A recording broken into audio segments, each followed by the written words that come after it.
Alright, so let's go through the trials of 9. So this one, for those who take O-level pure physics, I think you should have encountered this question, in your school exam. No. Okay, so this one H1 question from 2007. So we have this figure, right, showing a uniform wheel, mass 18 kg. So we are given the mass and of course the radius being put by a horizontal force against a step of 8 centimeters. So we are asked to determine the force so that the wheel just begin to turn over the step. Meaning that if you look at this, just means that you need to apply the POM already, the principle of movement.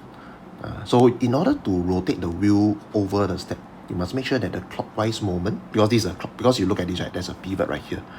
So this is the pivot here, draw here. So this is a pivot, and of course the force, right, is causing a CW. Then one more force is causing the anti-clockwise movement. So this is the anti-clockwise movement. So this is the weight.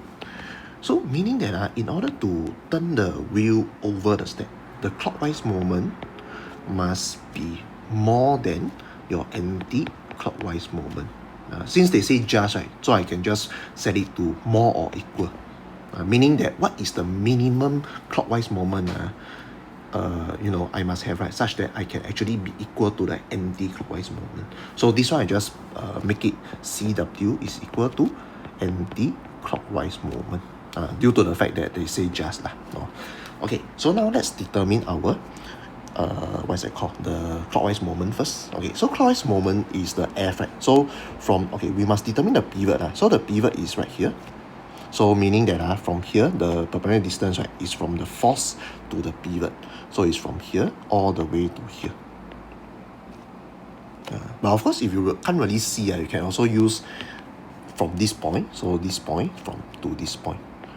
So this is the perpendicular distance. And how do I know what is this so-called purple color line, right? So this one you just simply use 50 centimeter minus away 8 centimeter. Why is it 50? Because apparently, right, the radius is 25, meaning that from here all the way to here is 25 times 2, which is the diameter of 50 centimeter. So this part will be equal to 42 centimeter. So I just put 42 cm. Okay, so now I already determine my so-called perpendicular distance, right? Let me just write down. So clockwise is equal to F multiplied by 0.42 meter. Because normally I'll just put it as the SI unit. Okay, what about the anti-clockwise? Okay, anti-clockwise is due to the weight.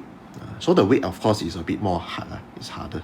So this is the weight. Okay, let's determine our weight first. So 18 kg times 9.81.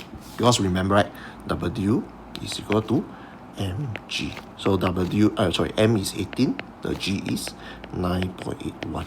So this will actually give you about roughly 176.58 Newton. So that's the weight, right? Okay, what about the perpendicular distance? Okay, perpendicular distance a bit more harder to determine. Okay, so let me just erase this. Okay, for the perpendicular distance, you must draw the so-called the right angle triangle. How do I actually draw a right angle triangle? So for example, right, first I draw from here to here. Then after that, I draw another one, right, like that. Then of course I draw one more line. So realize that there's a right angle triangle, right? So this is the right angle triangle. So okay, let's determine our red color line. So red color line actually, if you recognize, right, it's actually the radius, meaning that this is 25 centimeter. Okay, what about this part? Okay, from here to here. So this purple color arrow is actually 25. But I don't want the purple color arrow, I only want this part. So I want from here. Okay, I want this part. So 25 minus 8, right? So 25 minus 8. So this will give you 17 centimeter. Okay, so the last part is I want to determine the blue color thingy. So I just use Pythagoras theorem, right? So this is your a square plus b square equal to c square, right? So a square plus b square, so I call this a, equal to c square. Okay, let me just do a quick manipulation. Minus 17 square. So 336 square root 336. Okay, it's not a very nice number. So A is equal to roughly 18.3 centimeter. Okay, so with this I already know my perpendicular distance, right? Because Why is A the perpendicular distance? Because you think about this, right? So I draw the weight. This is the weight.